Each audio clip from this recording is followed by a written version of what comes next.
Preposition के बारे में, एक्रॉस, इसका अर्थ होता है एक छोर से दूसरे छोर के लिए। किस प्रपोजिशन का यूज किया जाता है? एक्रॉस का। एक है अलोंग, ठीक है, किनारे किनारे।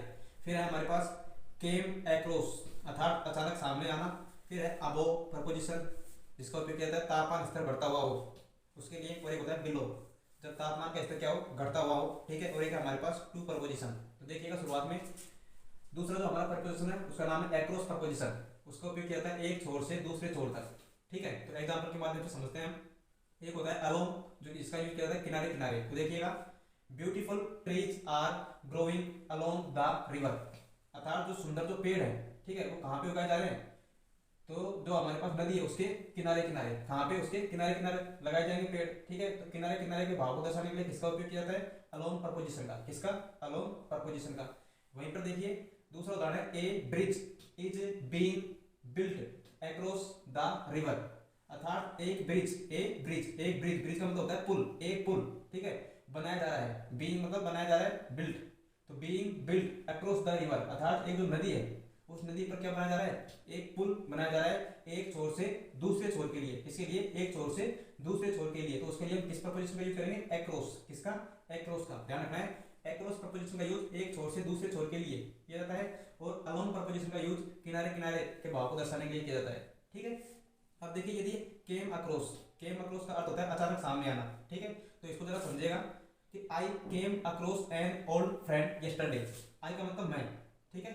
केम अक्रॉस एन ओल्ड फ्रेंड, अर्थात मुझे मेरा पुराना मित्र मिला। कब मिला? यस्टरडे, बीता हुआ कल को। कि मेरा जो पुराना मित्र है, ओल्ड फ्रेंड, मेरा जो पुराना मित्र है जो अचानक मेरे सामने आया, अचानक सामने आया। कब सामने आया? यस्टरडे, अर्थात बीते हुए कल को, बीते हुए कल को जो मेरा जो पुराना दोस्त है वो अचानक सामने आता है, ठीक है। तो इसके लिए हम किस प्रपोजिशन का यूज करेंगे? केम अक्रॉस का। अब देखिए यहाँ पे जैसे आई क्या है? हमारे पास प्लूरल नाउन है। आई क्या है हमारे पास? प्लूरल नाउन, प्रोनाउन है हमारे पास प्लूरल, ठीक है, बहुवचन है। क्योंकि ध्यान रखना है आपको, आई वी, ठीक है, ये क्या होते हैं? हमेशा प्लूरल होते हैं। जब हम प्रेजेंट टेंस की बात करेंगे तो हमारे पास प्लूरल होंगे, और जब हम पास्ट टेंस से होते हैं तो आई के साथ किसका यूज करते हैं? एम का। तो यहाँ पे क्या है? सेकंड फॉर्म है, सेकंड फॉर्म है यहाँ पे कम की, कम केम कम, ठीक है। तो सेकंड फॉर्म क्यों है यहाँ पे? क्योंकि यहाँ पे क्या है? आई हमारे पास प्लूरल है, ठीक है। अगर मान लो यहाँ पे यस्टरडे नहीं भी दिया जाता, अगर यस्टरडे यहाँ पे नहीं भी दिया जाता तो हम किसका इस्तेमाल करते हैं? केम अक्रॉस का इस्तेमाल करते हैं, क्योंकि आई क्या है यहाँ पे हमारे पास प्लूरल है, ठीक है। अब देखिए यहाँ पे अबव प्रपोजिशन।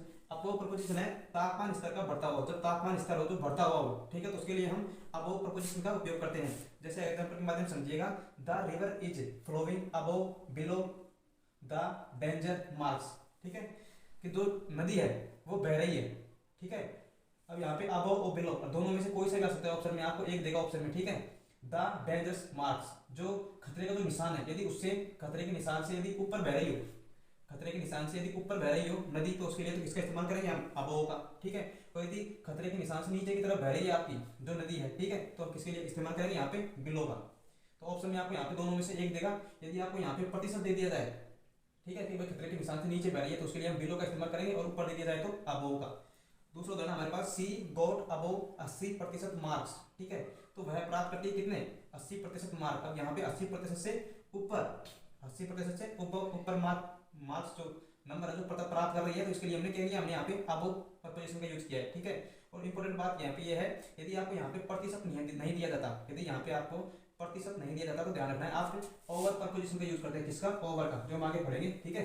यदि आपको यहाँ पे प्रतिशत में मार्क्स नहीं देकर, अगर आपको संख्या में अगर आपको नंबर दे दिए जाते, संख्या दे दी जाती, तो हम किस प्रपोजिशन का इस्तेमाल करते हैं? यहाँ पे ओवर का, ठीक है। इसका आप एक उदाहरण समझते हैं। यहाँ पे एक captain is below a general, एक कैप्टन, ठीक है। अब जो कैप्टन का जो पद होता है वो क्या होता है? जनरल से क्या होता है? नीचे। क्या होता है? जनरल से नीचे। तो यहाँ पे बिलो का इस्तेमाल क्या दर्शा रहा है? यहाँ पे बिलो का मतलब तापमान स्तर, या फिर जो आपको जो यहाँ पे जो भाव दे रहा है वो किसी के पद के नीचे होने का भाव दे रहा है, कि यहाँ पे किसका पद नीचे, ठीक है। तो उसके लिए हम किसका इस्तेमाल करेंगे? बिलो प्रपोजिशन का यूज करेंगे। फिर देखते हैं इसके बाद टू। तो टू प्रपोजिशन होता है, उसका सामान्यतः अर्थ हम को के भाव में को तक या फिर दिशा बताने के लिए करते हैं। और साथ ही यदि आपको वहाँ पे वेलकम, इनवाइट या फिर एडमिट के बाद आपको यदि स्थान दे दिया जाए, आपको वेलकम, इनवाइट और एडमिट शब्दों के बाद में यदि खाली स्थान देने के पश्चात आपको कोई भी स्थान दे दिया जाए, तो स्थान से पहले जो प्रपोजिशन होगा उसमें हम टू प्रपोजिशन का यूज करते हैं। ध्यान रखना इसमें। उदाहरण के माध्यम से समझिएगा, आई इनवाइट हिम, प्रयुक्त स्थान द पार्टी, ठीक है, अर्थात मुझे इनवाइट किया गया उसने, कहाँ पे? द पार्टी में। तो पार्टी होती है वो एक क्या होती है? एक स्थान होती है। क्या होती है? एक स्थान। ध्यान रखना हमेशा स्थान से पहले, स्थान से पहले, और वेलकम, इनवाइट और एडमिट इन शब्दों के बाद स्थान से पहले और वेलकम, इनवाइट और एडमिट इन शब्दों के बाद और स्थान से पहले किस प्रपोजिशन का यूज किया जाएगा? हमेशा टू प्रपोजिशन का यूज किया जाएगा। दूसरा उदाहरण है he was admitted to hospital. ध्यान रखना एडमिटेड और यहाँ पे स्थान क्या रहा है? यहाँ पे हॉस्पिटल। तो दोनों के बीच में हमेशा कौन सा प्रपोजिशन का यूज किया जाएगा? टू का इस्तेमाल किया जाएगा। ठीक है। तीसरा उदाहरण है hard work is the key to success. जो हार्ड वर्क है वो क्या है? चाबी है किसकी? सफलता की। तो यहाँ पे देखो की के बाद में किसका इस्तेमाल किया? हमेशा टू सक्सेस। ठीक है। तो सक्सेस क्या है हमारे पास? यहाँ पे सक्सेस क्या है? एक सफलता है, लक्ष्य है। ठीक है। तो उसको प्राप्त करने के लिए लास्ट जो स्थान है यहाँ पे क्या है हमारे पास? एक प्रकार का सक्सेस है। तो उसकी चाबी इन दोनों के बीच में क्या आएगा हमारे पास?